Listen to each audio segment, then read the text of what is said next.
muncul. Nah, tetapi tidak lama setelah itu ada pertemuan di Bali. Nah, di Bali mestinya kalau memang mau konsisten terhadap kesepahaman yang dibicarakan dalam pertemuan dengan Mbak Puan, itu kan mestinya secara khusus untuk mengkomunikasikan kepada DPD 1 yang pada waktu itu dihadiri 37 ketua dan satu diantaranya itu adalah diwakili.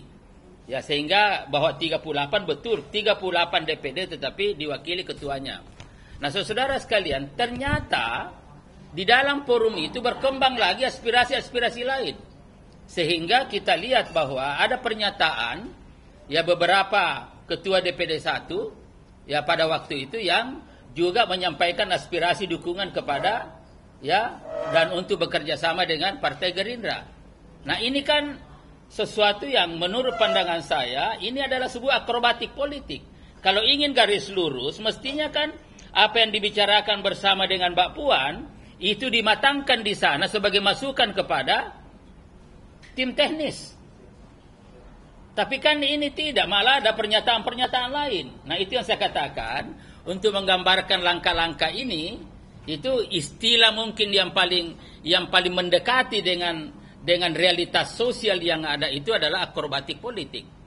Nah, ini yang kita soroti. Nah, saudara sekalian, kalau ini dimaknai sebuah akrobatik politik, ini sangat disayangkan karena pasti ini akan mengganggu keharmonisan komunikasi politik untuk produktif.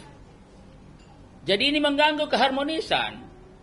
Ya, keharmonisan artinya ya, teman-teman dari PDIP yang pada waktu itu Mbak Puan yang sama-sama datang dan dengan tulus tentunya ingin betul-betul ada suasana kebatinan yang terbangun, ada komunikasi harmonis yang lebih produktif lagi. Ternyata di Bali seperti itu. Maka diakui atau tidak diakui, yang tadinya punya niat baik, ini bisa saja ada semacam dalam tanda kutip kekecewaan politik. Ya, ada kekecewaan politik. Kenapa? Karena ini pasti ada penilaian bahwa ini Golkar akrobatik apalagi yang dimainkan. Nah, itu tidak konsisten, tidak komitmen. Kan ini kan berarti enggak garis lurus. Nah, oleh karena itu terus terang saja sebagai orang yang malah melintang di Partai Golkar, saya bertanya selanjutnya, kalau ini ada indikasi akrobatik politik, akrobatik untuk apa? Apakah betul langkah-langkah politik yang dilakukan itu ada dalam rangka untuk membentuk sebuah koalisi politik ke depan, baik untuk menghadapi Pilpres maupun untuk menghadapi yang lain? Ya, apakah ini koalisi politik yang dimasukkan atau hanya sekedar kiri kanan lalu yang diinginkan sebenarnya di balik itu adalah suaka politik? Nah, kalau koalisi politik berarti institusi yang main. Tetapi kalau bicara tentang suaka politik berarti bagaimana masalah mungkin, nah ini ya mungkin saja kalau suaka politik itu ada keterkaitan dengan masalah-masalah yang dihadapi oleh ketua umum. Ya, baik di kejaksaan maupun di KPK. Dan juga tentu karena itu ada juga masalah pidana umum dan lain-lain sebagainya. Nah, ini yang saya katakan, dan kalau ini yang terjadi sangat disayangkan. Berarti kalau ini yang terjadi dan indikasinya kuat, maka langkah-langkah yang cenderung sebagai sebuah akrobatik politik dalam rangka untuk mendapatkan suaka politik berarti telah menyandra Partai Golkar. Telah menyandra Partai Golkar. Nah, kalau telah menyandra Partai Golkar, maka jangan pernah kita berpikir bahwa Partai Golkar akan produktif menghadapi pemilu tahun 2024 yang akan datang. Sehingga di sini ada kontradiktif antara apa yang diinginkan untuk tetap sebagai partai utama di Republik ini, yaitu minimal nomor 2 di satu sisi, tetapi langkah-langkah yang dilakukan itu tidak nyambung. Hanya akrobatik politik, ya indikasi suaka politik, bukan koalisi. Dan karena itu telah menyandra Partai Golkar. Kalau Golkar tersandra, berarti tidak lagi secara bebas melakukan kegiatan-kegiatan dan program-program politik untuk dapat memberikan kontribusi terhadap pemenangan partai ke depan.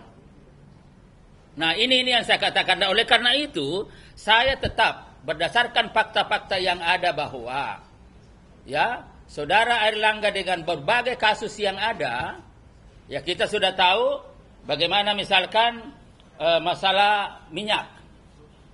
Ya. Ada minyak. Kemudian bagaimana misalkan masalah biji besi kalau tidak salah. Kemudian juga bagaimana masalah garam. Kemudian juga ada menyangkut masalah kartu prakerja. Kemudian juga ada terkait dengan apa? Ya. BTS ini apa? Saya ini bukan ahli hukum, lo yang ahli hukum. Ya, jadi ini kan di sini saja disebut ada 45 kasus dan tentu tidak mungkin ini muncul kalau tidak ada yang menyebut di dalam proses pemeriksaan. Tidak mungkin. Ya bahkan bukan hanya nama di dalam kasus misalkan masalah garam yang terakhir, ya bukan hanya namanya Pak Airlangga tapi juga namanya Pak Agus Gumiwang. Nah ini kan semua. Nah kalau misalkan ini kita biarkan begitu, ya biarkan begitu, maka ini jelas-jelas tidak lagi cukup untuk melakukan suatu langkah-langkah untuk mengatasi dalam jangka waktu 8 bulan ke depan.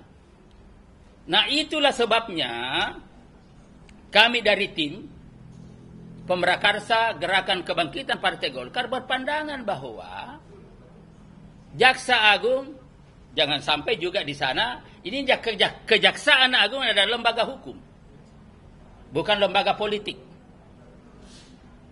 Artinya adalah bahwa di situ adalah untuk menyelesaikan masalah hukum.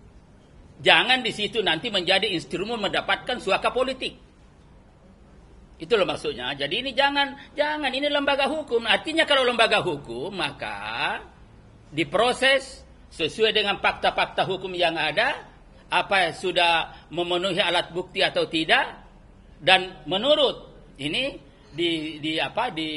kita di tim Pemrakarsa Gerakan Kebangkitan Partai Golkar telah berkumpul lebih dari 30 orang dari pengacara dan sudah melakukan kajian secara mendalam yang intinya adalah bahwa ada banyak fakta hukum yang itu bisa menjadi alat bukti dan ini sudah cukup sebenarnya.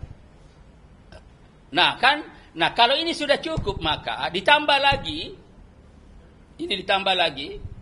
apa yang disampaikan oleh Pak Jokowi, Presiden. Kata beliau adalah bahwa apabila ada anggota kabinet saya, kata Pak Jokowi, yang tersangkut hukum, lalu kemudian dipanggil oleh penegak hukum, apakah itu kepolisian, apakah itu kejaksaan, atau KPK, maka harus hadir, harus memenuhi. Nah tentu kelanjutan daripada itu, kalau masalah atau kasus-kasus yang ada sudah cukup bukti, maka tidak ada alasan bagi Kejaksaan Agung untuk tidak mempercepat. Nah, bagi kami terus terang saja percepatan ya penyelesaian masalah ini apakah lanjut atau tidak itu lebih menguntungkan Partai Golkar. Ya, lebih menguntungkan Partai Golkar, tetapi kalau semakin lama digantung-gantung ini semakin merugikan Partai Golkar. Dan itulah sebabnya saya katakan berdasarkan list kasus-kasus yang terkait dengan nama Ketua Umum DPP Partai Golkar, Saudara Airlangga Hartarto, yang diduga ada keterlibatan, maka ini telah menjadi beban berat bagi Partai Golkar. Nah ini yang saya katakan suatu ketika saya ditanya wartawan, saya katakan begini, bahwa teman-teman DPD 1 itu supaya ada semacam kesadaran kolektif. Ya tidak lagi ada loyalitas emosional, tetapi yang kita inginkan di sini adalah loyalitas rasional. Loyalitas rasional itu adalah sebuah loyalitas yang terbangun ya berdasarkan pada fakta-fakta real dan logik. Jangan dikait-kaitkan bahwa nanti bagaimana kaitannya dengan caleg, bagaimana kaitannya masalah kepemimpinan. Tidak bisa. Yang kita inginkan di sini kalau mau produktif adalah membangun sebuah loyalitas yang rasional, bukan hanya sekedar loyalitas yang emosional. Nah ini yang saya kira semacam himbauan. Namanya himbauan kan boleh-boleh aja ya kepada teman-teman yang sekarang lagi berkuasa di Partai Golkar. Ya supaya dengan demikian maka ini berjalan dengan baik dalam waktu yang relatif singkat. Dari 8 bulan ke sekarang sudah Agustus, pemilu bulan Februari kan tinggal berapa nih? Tinggal katakanlah 7 bulan. Dan lain-lain sebagainya. Kalau ini tidak terjadi, ya suatu perubahan ke depan, apa perubahan itu adalah bagaimana hal-hal yang menjadi beban berat Partai Golkar, itu kita coba atasi secara bersama-sama. Ya, atasi secara bersama-sama.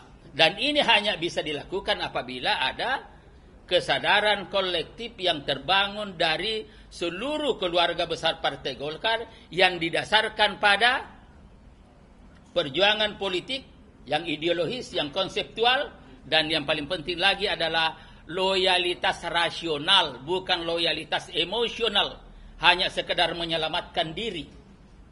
Saya kira itu penjelasan saya. Kalau ada yang